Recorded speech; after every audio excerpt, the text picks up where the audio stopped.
Topic कैसे चुना जाए लिटरेचर में। सबसे अहम सवाल ये होता है कि क्या आप हवा के साथ चल रहे हैं या आप वाकई में रिसर्च करना चाह रहे हैं।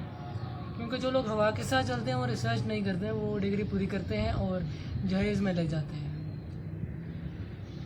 टॉपिक चुनने के लिए सबसे पहली बात, सबसे अहम बात ये होनी चाहिए कि आपकी दिलचस्पी किस फील्ड में है, किस सिंफ में है, किस किस्म की सिंफ में है, किस किस्म के अदब में है।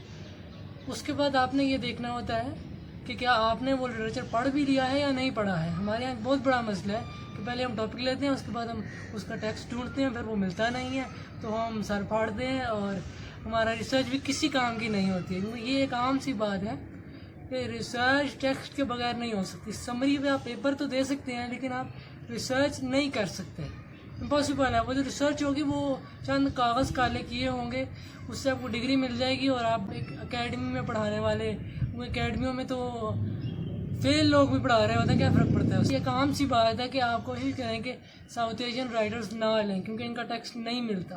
किसी वक्त भी कोई इमरजेंसी हो जाती है, आपको जल्दी में कोई टॉपिक चुनना पड़ सकता है या कोई फील्ड या कोई एस्पेक्ट या कोई थीम या कोई कैरेक्टर चुनना पड़ सकता है, तो आपको टेक्स्ट मिलेगा ही नहीं, जो मर्ज़ी कर लें आप। यहाँ तक कि आप बाकायदा बाहर निकलते हैं और जाके ख़रीदते हैं, फिर जाके आपके हाथ में कोई टेक्स्ट आएगा और उसके भी बहुत सारे मसाइल होंगे। मतलब कैसे कि टेक्स्ट आ गया है, अब आपने लिटरेचर रिव्यू लिखना है। लिटरेचर रिव्यू के लिए आपको चाहिए जो पहले काम हुए हैं। इसका मसला ये है कि साउथ एशियन लिटरेचर पे बहुत काम हुआ है, एक एक नुक्ते पे, एक एक तिनके पे काम हो गया, लेकिन जो काम कर लेते हैं वो अपनी अलमारी में बंद कर देते हैं।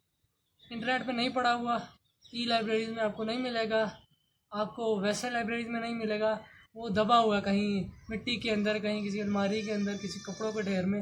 वो रिसर्च आपको नहीं मिलेगी। आप लिटरेचर रिव्यू कैसे लिखेंगे जब आपको रिसर्च ही नहीं मिल रही है। इसलिए मैं तो यही कहूँगा कि साउथ एशियन राइटर्स बिल्कुल ना लें, बाहर निकलें, बाहर के राइटर्स लें, बेशक ट्रांसलेटेड वर्क्स लें, उससे कोई फ़र्क नहीं पड़ता।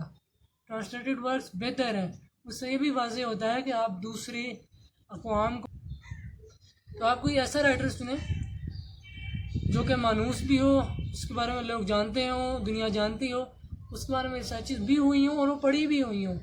वो एक्नॉलेज राइटर हो, चाहे उसका वर्क एक्नॉलेज ना हो, क्योंकि वो ज़रूरी नहीं होता। अगर आप एक ही राइटर लिए जाए, एक ही वर्क लिए जाएंगे तो उससे भी मसले खड़े होंगे। और वही वाला मामला वो जो साउथ एशियन के बारे में हो रहा है कि वो क्या होता है कि हर साल हमारी यूनिवर्सिटियाँ एक ही टॉपिक पे बार बार थीसिस करवाती हैं और उनको डिग्रियाँ इशू हो जाती हैं, उसमें कोई मसला नहीं आता, कोई प्लेजरिज्म चेक वाला मामला नहीं होता। वो आराम से अपनी डिग्री लेते हैं और चले जाते हैं। तो वही हाल हो जाएगा उनका भी, तो ये ना करें हाल। और ख़ैर साउथ एशियन लिटरेचर से तो वैसे ही बचे, क्योंकि उसकी वजह ये है कि ये बस सारा तकरीबन पॉप कल्चर ही है और पॉपुलर फिक्शन ही है, और क्या है। तो आप कोई अच्छा लिटरेचर देखें और उसे पढ़ें, उसे बाकायदा पढ़ें। ये कमेंट्री और समरीज और रिव्यूज़ के चक्कर में ना पढ़ें। उसकी वजह ये है कि हर शख्स मुख्तलिफ तरीके से सोचता है। ये बिल्कुल हो सकता है कि दो एक साथ बैठे हुए एक ही क्लास में दो लोगों की राय में इख्तलाफ आए, बिल्कुल आ सकता है। तो एक आम सी बात है, आपकी समरी कोई और एनालिसिस दे, उसकी समरी कोई और एनालिसिस दे, कोई और अप्रोच दे, तो आप खुद से टेक्स्ट पढ़ें। फिर से अगर बात समझ में आती है तो उसे as a literary work select करें। फिर आपने उसका टॉपिक बनाना है कि क्या टॉपिक होगा, कौन सा एस्पेक्ट आपने लेना है। एस्पेक्ट भी वो लें जिसका कोई असर हो।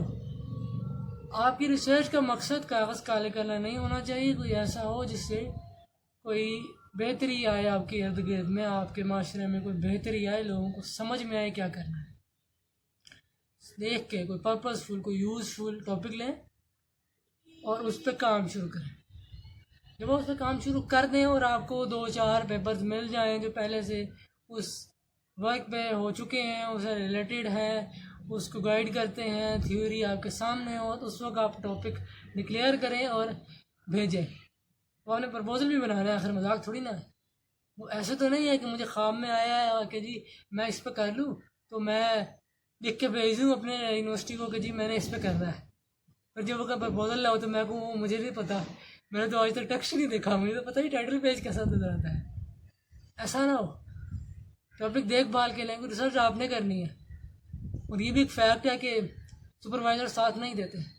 आपने करना है जो करना है, सोचे ने खुद करना है जो करना है। कोई ऐसा टॉपिक नहीं जिसको आपको खुद से समझ में आए, आप उसे खुद से काम कर सके। ऐसे ही बेकार में बैठे रहेंगे, कुछ भी नहीं करेंगे तो क्या हो जाएगा। और वो जो पैसे दे कर आते हैं उनका तो अलग से हिसाब होगा। ये है, फिर से कहूँगा कि राइटर कोई अच्छा ले, साउथ एशियन ना ले। पहले टेक्स्ट को पढ़ें, फिर उसमें से कोई एस्पेक्ट निकालें जिस पर काम हो सकता हो, टॉपिक ऐसा हो जो कोई असर डाले अपने आप के इर्द गिर्द, आपके माहौल पे, आपके माशरे पर कोई असर डाले। वो सिर्फ एक बेकार कागज़ भरने के लिए ना हो, नहीं तो आपका हाल भी वही होगा कि आप फिर बस वो अकेडमी मटेरियल रह जाएंगे, आपको आता ज़्यादा कुछ नहीं होगा। आप बैठे होंगे लेकिन आप कर कुछ नहीं रहे होंगे।